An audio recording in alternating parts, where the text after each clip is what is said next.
Lil Durk's situation is getting more serious by the day. And the one person who allegedly is speaking out against him is the very person he himself identified, not by name, but by lyrics.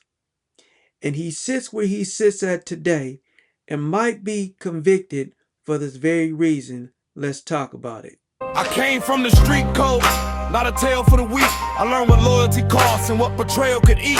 I knew that cold look when a brother go blind. I knew the weight on a man when he carried the crime. Then Christ found me and he broke my old frame, took the bruise. Why is it that betrayal from somebody close to you, somebody within your party, it doesn't seem to really cause a person to become suspicious? In other words, you can have people around you and you have a sense that something ain't right. You know that the kind of people who you talk about in rap music and the things that they can do or they will do, does it ever dawn on one's mind that it will happen to me? The reality is, most brothers, they don't think like that. You know why a lot of gang members end up where they end up? Because of the pressure of the culture and social influence. No matter what a person's status is, they still are under the pressure to try and please someone. And it is being reported that Whack 100 and Takeshi 69, their names have come up as the pressure that Lil Durk was under to please society. You need to slide, you need to do this. And they're bringing this out in his case. All right, so I'm here outside the courthouse. I just saw Lil Durk's last hearing, and there was a lot of really big information that just came out. Now, I'm going to do a bunch of breakdowns of all the information, but I'm going to hit you with the craziest piece of information that came up first. I could not believe it. They brought up Whack 100 and 6ix9ine in Durk's hearing. Now, this is insane. So they were basically arguing over a certain exhibit and like whether or not it should be allowed to be used. And they pretty much said that there was a podcast clip of the 6ix9ine and Whack 100 interview that they basically wanted to use. The defense for Durk was fighting for it not to be included, and this is what's crazy. Now look, before I get attacked, before I get in any trouble, okay, I'm not saying Whack 100's a snitch or that he's cooperating or that he's part of this case. Same goes for 6ix9ine. 6ix9ine's not cooperating against Durk. He's not part of the case, but the interview between Whack 100 and 6ix9ine was brought up. The feds are planning to use it as evidence. Exact same. I'm not bringing this off topic. Let me just get this on my chest. They know the exact put a 10 bullets in King Borne and he died there by himself. Why nobody slid for that? I don't see you on Instagram saying, yo, go slide for that, man. Listen. Y'all know what y'all saying? Yo, y'all want this crash I'm gonna be real with you. No. Hold on. That's, Hold on. you know what I'm saying? Wait, hold if on. I didn't go hit that kid at me, Hold on. why this shooting Let in me the be back real of King with you. Borne, nigga? Let me be real with you. I don't see you on Instagram saying, yo, Durk, go slide for your man. I discovered King Vine. No, when I don't want to King talk Vine about King died. Borne. So Why I don't is Durk know. not sliding? I don't know no politics. Nigga, can I And listen, why is Durk not sliding on? how you know what they doing? Just because it ain't publicized. The very person that Lil Durk gave money, a whole bunch of money, when he came home and did other things for this guy, is the person who's reportedly speaking out against him.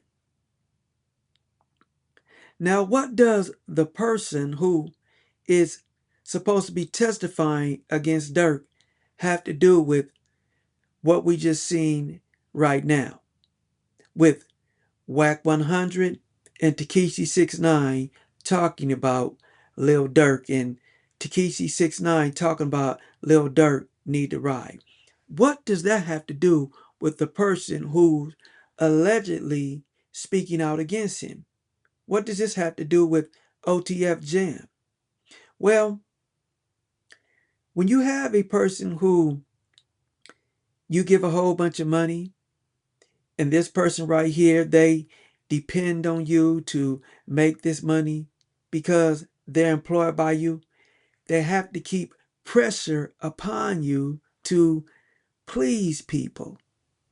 And so they put all this pressure on you, You need to slide. You know you need to slide for the homie. You know you need to do this. And guess what? Who do they consider to be the employee that's going to do these things? They do. OTF Jam came home. He made a video talking about he didn't have nothing on his name. And he talked about all these things that Lil Durk did for him. Just came home not too long ago, like when you come home. So I've been home a little bit over a year. Yeah, okay. A little bit over a year. Yeah. 12 years flat. 12 years. Like 12 years. Did my time. Ain't told on nobody. Oh, yeah. You know what I'm saying? Like, that's bro. I'm saying, my whole time in jail, that stayed, bro. Like, before the money, you know what I'm saying? That was bro. Like, I remember when the money wasn't there, first I'm gonna say you 50, I got you. And he still do that. Gave my lawyer money and everything when I'm fighting my case. I ain't gonna lie, Durk come through. All that, like, Durk come through. that's sure. But after all of that, it didn't mean anything. And you know why? It didn't mean anything because they were never friends. They were not friends. They might have grew up together. They might have ate together. But at the end of the day, there is very little loyalty in this life. And I'm not going to act like there is not true friendships that come out of this. But even with true friendship, things that y'all talk about behind the closed door is getting right and talk about doing things right. But see, I want all y'all to listen to me right here when I say this. When you live by the code, that's a covenant, an agreement where you agree to live by certain rules that govern your life. And when you live by those things, you are held accountable for those things because you have become a part of a system. This is part of the bargain that you signed up for. And so Lil Durk being a part of these guys right here, he don't get no pass. But how does somebody like him escape? You don't have to be a part of this no more. You don't have to go along with these things anymore. But the mistake that he made, that so many others make, is because they wait until they have gotten themselves in a situation and they want to use transgression, which means breaking those set of rules, those set of codes. They want to use that as a means to get out. And the brother's just saying, hey, this is too late. And so Lil Durk, because he fell under the pressure of what society thinks, and you had these people who want to be employed and who want to stay paid, putting this pressure on him. This is why he sits where he sits at today. So OTF Jam is somebody who, when he got out, he talked about all the money that Lil Durk gave him. He talked about all the years he did. He talked about all those things. But yet, it wasn't enough to stop him from testifying against his friend. Why? Because it's not friends. They're code homies. You know what a code homie is? That is somebody who you are connected to by the code. That is someone who everything that you do, it falls under bylaws. It's just a work relationship. And when you transgress, then this is over. Friends, they're still your friend outside the code. They have love for you. But anything within the code, you have to abide by the codes because you're under that code. You're under that law. So that's expected. See, in this life right here, it's perfect evil. That's the only thing that they can expect. You're not allowed to want to change, or you're frowned on. You know, you're looked at some kind of way. Now, some people they say, okay, he did it this way, so it's okay. Some people, I'm not going to act like some people ain't happy to see one change, but it's about changing before you get yourself in that situation. Some of them, no matter when you decide to change, they're not going to accept it. An enemy can hate you without knowing you. They're connected to the other side, and they're part of those who don't like you. So they're what they call your ops. But one who is close to you, your very own, your connection, supposed to be your homeboy, those are the ones who have access to you, a relationship, information. When all alone, they don't have no means for anything good about you. And they may not think like this, but they're doing what they got to do to survive. And so Lil Durk was connected to those who were living by survival mode. And so their survival mode was to be employed by him, and survival mode now is to tell on him. It's not an enemy who do these things. See, human nature says, I gotta do what I gotta do for me. I gotta look up for myself. This was all part of business, and now the business adventure has ended. This is how these guys see it. So for me, I look at things through the lens of Scripture. That's what I look at things. The Bible is my worldview. And in my opinion, there are a lot of influencers on here who they don't really talk to this community. And I get it because they feel these people don't care. These individuals don't care.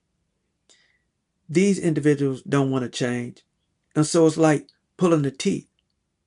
But the reality is that there are some who are listening. There are some who need hope. But it's not pretty. So people, they don't want to do this. But Scripture tells us way before any of us was born, it speaks about the nature of man. And this is why I could find countless of stories that will point to the situation that Lil Durk's in right now.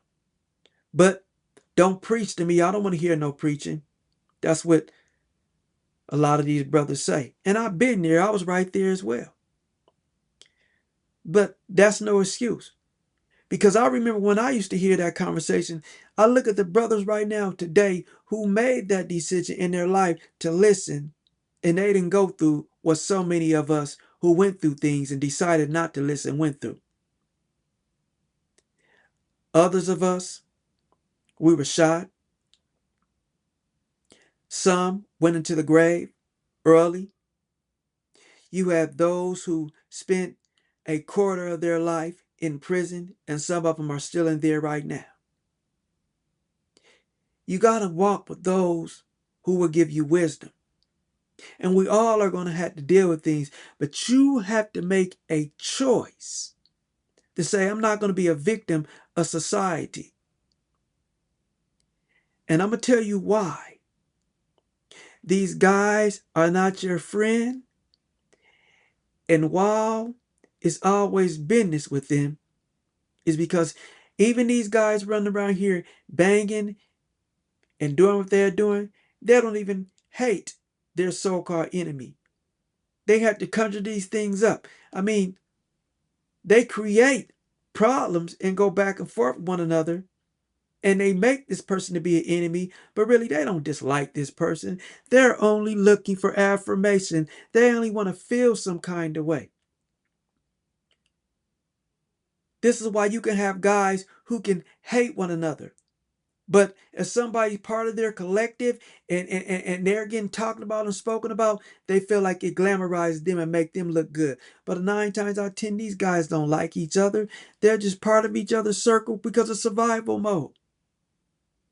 And you know why these guys end up locked up after they do something? Because they can't keep their mouths shut. They got to talk about it. Got to talk about it. Because I'm doing this, they say, I'm doing this so I can get some recognition, so I can be affirmed, so they can't be quiet about it. It's not personal. It's to get affirm. Because a person who wants to settle something and is personal, they don't care if other people know or not. They just handle their business. So the reality is, Durk sits where he sits at today. Why? Because he was a victim of social pressure from those who never were his friends. They were only cold homies. And cold homies are those who do anything they have to do to survive. Listen, I would appreciate if you go ahead and give this a like and then share this with somebody who may benefit from the conversation.